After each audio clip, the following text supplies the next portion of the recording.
लोग तुम्हारी चिता की आखिरी लकड़ी के जलने तक का वेट करेंगे और जब वो आखिरी लकड़ी भी जल करके बुझ जाएगी तब तुम्हारा भाई, बेटा, दोस्त ये सब अनंत समय के लिए तुम्हें शमशान में छोड़कर तुम्हारी अगली यात्रा के लिए अलविदा बोलकर छोड़कर वापस अपने घरों में लौट जाएंगे। कुछ दिन तो तुम उनके बीच जिंदा रहोगे कि अच्छा इंसान था, थोड़े दिन और जी लेता, और फिर समय के भंवर में वो तुम्हें कहीं पीछे छोड़कर आगे निकल पड़ेंगे। वो तुम्हारा वापस आने का वेट नहीं करेंगे क्योंकि उनको पता होगा कि जो एक बार चला गया वो वापस नहीं आता, तो वेट करने से क्या फायदा। बस तुम्हारी कहानी यहीं पर खत्म हो जाएगी।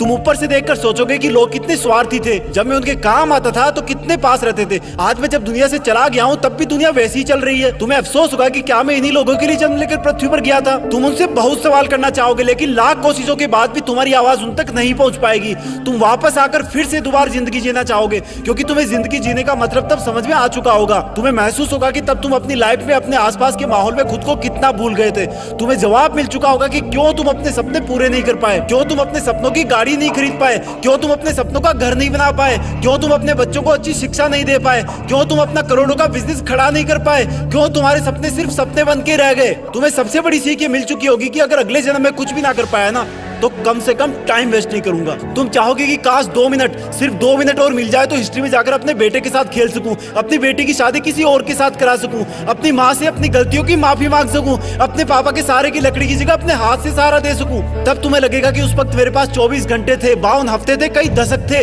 लेकिन मैंने कितना टाइम वेस्ट किया। माँ जगाते जगाते थक जाती थी लेकिन तुम रात को देर तक पढ़ने के बहाने से सुबह 8 बजे तक सोते रहते थे, जबकि असलियत ये थी कि तुम चैटिंग करते रहते थे, अपनी फोटोज को एडिट करके अपने आप को स्मार्ट दिखाते थे, गंदे वीडियो देखते थे। कितना टाइम वेस्ट करते थे तुम। जब माँ का फोन आता था तो तुम अपने जवानी वाले प्यार के साथ बिजी रहते थे और जब तुम्हारी माँ सो जाती थी तब तुम फॉर्मेलिटी के लिए एक मिस कॉल छोड़ दिया करते थे ताकि तुम सुबह ये दिखावा कर सको कि तुमने इतनी रात को भी कॉल बैक किया। Shame on you idiot. तुम हर काम को, पढ़ाई को कल पे टाल दिया करते थे।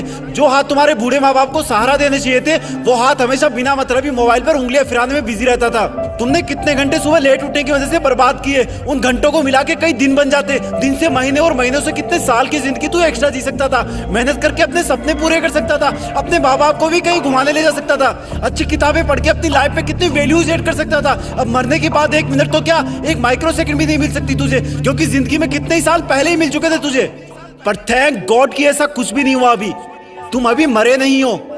थैंक गॉड कि आज तुम थैंक गॉड बोलने के लायक इस धरती पर बचे हुए हो। तुम्हारा वक्त, तुम्हारे सपने अभी पूरे नहीं हुए हैं। तुम्हारे माँ बाप, घर वाले अब भी तुम्हारे सफल होने का वेट कर रहे हैं। तुम्हारा दिल अब भी तुम्हारे सपने पूरे होने का वेट कर रहा है। थैंक गॉड कि तुम्हारे हाथ की घड़ी अब भी तुम्हें वो दिन दिखाने का वेट कर रही है जब तुम एक हीरो की तरह लोगों के सामने खड़े होगे और लोग तुम्हारी रियल कहानियां सुनकर आंसुओं से भर जाएंगे, मोटिवेट होंगे। और उन लोगों को सबसे ज्यादा अफसोस होगा जिनने तुमको कुछ साल पहले मेहनत करने वाला ढोंगी कहा था, लेकिन फिर भी तुम्हारे मन में उनके लिए 1% भी बुरी भावना नहीं होगी। ये अलार्म कल भी बजेगा। अगर तुम उठ गए तो ये तुम्हारे जिंदा रहने का सबसे पहला सबूत होगा। अगर तुम अलार्म बजने से भी पहले उठकर अलार्म को बंद करके अपने काम पर लग गए तो ये तुम्हारे सफल होने का सबसे बड़ा सबूत होगा। और अगर अब भी तुम डेली 12 घंटे सोओगे तो तुम्हारी आधी लाइफ तुम मरे हुए के समान जियोगे क्योंकि सोता हुआ और मरा हुआ इंसान इस दुनिया में नहीं रहता। तुम्हारा आउटपुट एब्सोल्यूट 0 रहता है। अगर तुम डेली 8 घंटे सोओगे तो तुम्हारी 1/3 लाइफ ऐसे ही खत्म हो जाएगी और अगर डेली तुम 6 घंटे सोओगे तो तुम्हारी 1/4 लाइफ ऐसे ही गुजर जाएगी। अरे कई महान लोग तो सिर्फ 4 घंटे सोया करते थे। रात को सोकर सुबह उठने का मतलब है कि हम में और मौत में 1 दिन का फासला और कम हो गया है। इससे पहले कि मौत तुम्हारे पास पहुंचे तुम अपनी मंजिल तक पहुंच जाओ। अपनी कहानी लिख दो। जो लाइफ में करना चाहते हो वो कर लो, पर कम से कम सुबह जल्दी उठना सीख लो क्योंकि तुम ज्यादा जीने के लिए अपनी उम्र नहीं घटा सकते। सिर्फ और सिर्फ बची हुई जिंदगी में टाइम मैनेज करके अपना टाइम बढ़ा सकते हो। तुम्हें करना होगा, तुम कर सकते हो।